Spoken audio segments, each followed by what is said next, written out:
So hello guys, welcome to a video जिसके अंदर हम डिस्कस करेंगे फंडेड अकाउंट से रिलेटेड डिस्कशन होगी। और एज यू नो, इससे पहले हम जितनी भी वीडियोस बनाते हैं उसके अंदर सिर्फ और सिर्फ इंफॉर्मेशन एजुकेशन के साथ साथ आपको इंटरेस्टिंग डिस्कशन मिलती है देखने को, ट्रेडिंग से रिलेटेड, रिस्क मैनेजमेंट से रिलेटेड, स्ट्रैटेजी से रिलेटेड सारी चीज़ें।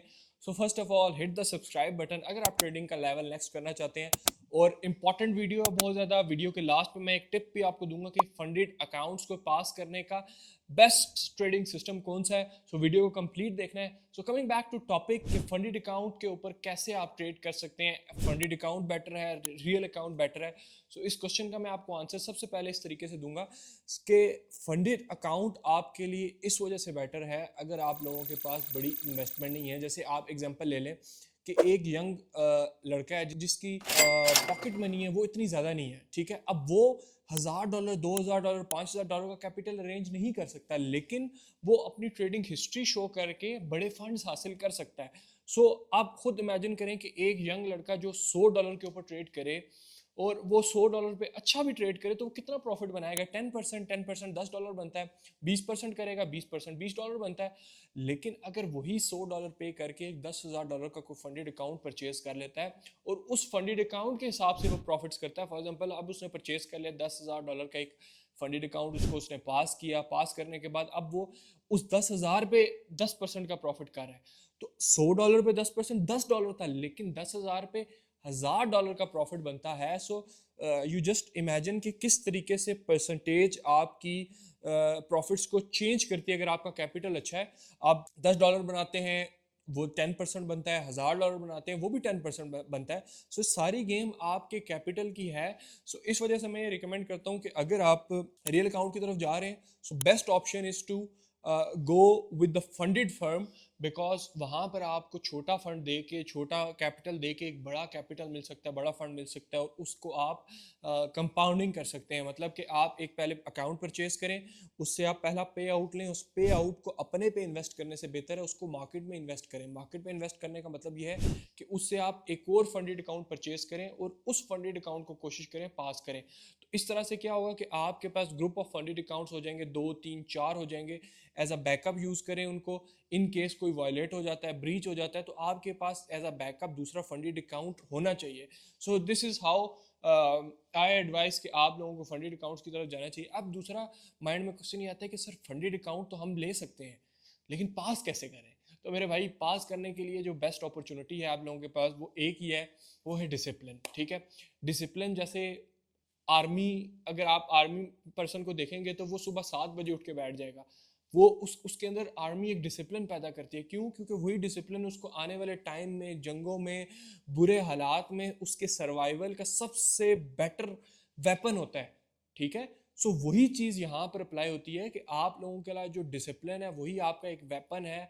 How you can profitable in the market, the main answer is discipline. ठीक है, सो डिसिप्लिन का मतलब हरगिज ये नहीं है कि सुबह 7 बजे उठ के आपका फंडेड अकाउंट पास हो जाएगा। डिसिप्लिन का मतलब ये है कि सेट ऑफ रूल्स बनाए। रूल्स मतलब ये है कि अब मतलब आप देखें, अगर आप अपने रूल्स खुद फॉलो नहीं कर सकते तो आप कैसे ये समझ सकते हैं कि आप फंडेड अकाउंट या फॉरेक्स से प्रॉफिट्स कर सकते हैं या क्रिप्टो से प्रॉफिट्स कर सकते हैं?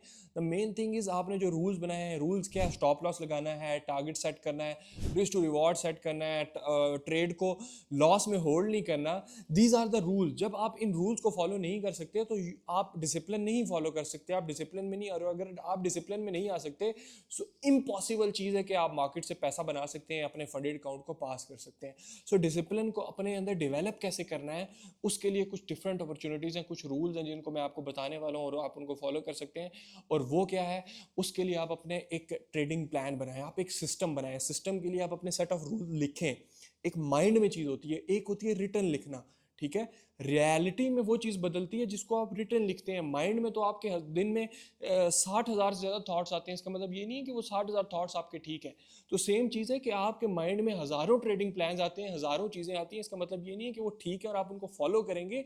मेन चीज़ ये है कि जो चीज़ आपने लिखी है, जो आपने राइट की है, उस चीज़ को आप फॉलो करेंगे। तो सेट ऑफ रूल्स आप लिखें। जैसे कि मैंने स्टॉप लॉस के बगैर ट्रेड नहीं करनी, उसको लिखें, अपने पास प्रिंट करें, अपनी आंखों के सामने लगा लें।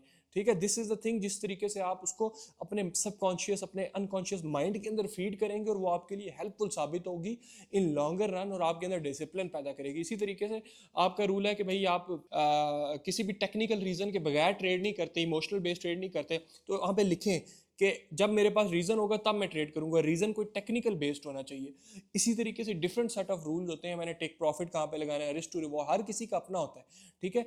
उसको अपने पास नोट डाउन करें, एक सेट ऑफ रूल बनाएं, उसको अपनी आंखों के सामने, ट्रेडिंग डेस्क यहाँ पर है, आंखों के सामने लगा ले। अब होगा क्या कि जब आप ट्रेड लगाने लगेंगे आपकी नज़र उस पर पड़ेगी, जब नज़र उस पर पड़ेगी तो आप उसको फॉलो करेंगे। और सिंपल सी चीज़ है, एक साइकोलॉजिकल एक रूल है साइंस की तरफ से कि अगर आप कोई भी किसी भी कंसेप्ट को 20 to 21 डेज फॉलो करते हैं, वो आपकी एक ऑटोमेटिकली हैबिट बन जाती है। पहले थॉट, देन वो आपका हैबिट, और हैबिट इक्वल टू डिसिप्लिन, ठीक है। This is the thing. So इस तरीके से आप अपने आप को डिसिप्लिन करें। So the first thing is funded account better है यंगस्टर्स के लिए, क्योंकि उनके पास बड़ा कैपिटल नहीं होता, तो इस तरीके से वो बड़ा कैपिटल हासिल कर सकते हैं। द सेकंड थिंग इज के पास कैसे करना है, one of the main thing, उसके लिए आपको डिसिप्लिन होना पड़ेगा, आपको सेट ऑफ रूल्स को फॉलो करना पड़ेगा। तीसरी चीज़ है स्ट्रैटेजी। स्ट्रैटेजी भी मैटर करती है। अब स्ट्रैटेजी के लिए लाखों स्ट्रैटेजीज है मेरे भाई, हर स्ट्रैटेजी काम करती है। मैं अगर आपको बोलूँ ना कि SMC सीखें, नहीं, हर दुनिया की स्ट्रैटेजी काम करती है। दिमाग नहीं काम नहीं करता, आपका अपना दिमाग है। जितनी ज़्यादा स्ट्रैटेजी सीखेंगे, एक बोलेगी बाय कर लो, एक बोलेगी सेल करेगा, माइंड क्या करूं भाई, किस तरफ जाऊं, तो माइंड कंफ्यूज हो जाता है।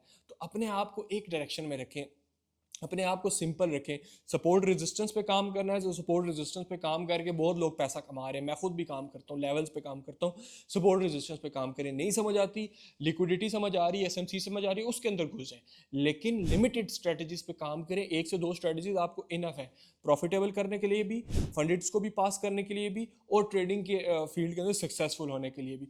तो वो 2 स्ट्रेटजीज अगर मेरे से आप पूछते हैं तो लिक्विडिटी को मास्टर कर लें, उसके बाद आप फिबोनाची को मास्टर करें। 2 चीज़ें इनफ है आपके फंडेड अकाउंट्स को पास करने के लिए। अब आपके पास फंडेड अकाउंट आ गया, डिसिप्लिन आ गया, स्ट्रेटजी आ गई, इसके अलावा क्या चाहिए? इसके अलावा आपको कुछ भी नहीं मेरे भाई चाहिए। इसके अलावा आपको इन सारी चीज़ों को इम्प्लीमेंट करना है। दिमाग में हम हज़ारों ख्यालात लेकर आते हैं, लेकिन उनको इम्प्लीमेंट करते नहीं हैं। इन सारी चीज़ों को जब आप फॉलो करेंगे तो फंडेड अकाउंट कोई बहुत बड़ी बला नहीं है जिसको पास नहीं करते, इंसान ही पास करते हैं, इंसानों ने ही बनाया है। सो आप भी वही इंसान है जो इसको पास कर सकते हैं। बस फ़र्क इतना है कि आप अपने ही बनाए हुए रूल्स को फॉलो नहीं करते और बाकी लोग जो पास करते हैं वो इनको फॉलो करते हैं, रूल्स को फॉलो करते हैं, ठीक है। सो आई होप सो आपको वीडियो अच्छी लगी होगी। रिपीट करें, दोबारा से समझें, ताकि आपको पता चले कि कैसे आप इसको फॉलो कर सकते हैं, कैसे आपने अपने लिए डिसिप्लिन पैदा करना है। और आपको जो मैंने स्टार्ट में वीडियो को बताया था कि मैं आपको एक टिप दूंगा कि फंडेड अकाउंट को आपने कैसा पास करना है, वो टिप आप लोगों के लिए ये है कि आज जब भी आप एक फंडेड अकाउंट लेंगे, 10,000 का लेते हैं, 20,000 का लेते हैं, सो सबसे पहले आप एक डेज डिसाइड करें कि मैंने इस अकाउंट को, मेरे पास 30 दिन है, मैंने इसको 2 दिन में पास नहीं करना, मैंने 4 दिन में पास नहीं करना। अगर 5% का टारगेट बनाना है, 10% का टारगेट बनाना है, तो अगर मैं दिन का 1% भी बनाऊँ ना तो 10 दिन में अकाउंट पास हो जाता है। तो 1% नहीं बनाना हमने कितना बनाना है? हमने 0.5% बनाना है। अगर 10,000 का अकाउंट है तो 10% बनता है $1,000, 1% बनता है $10।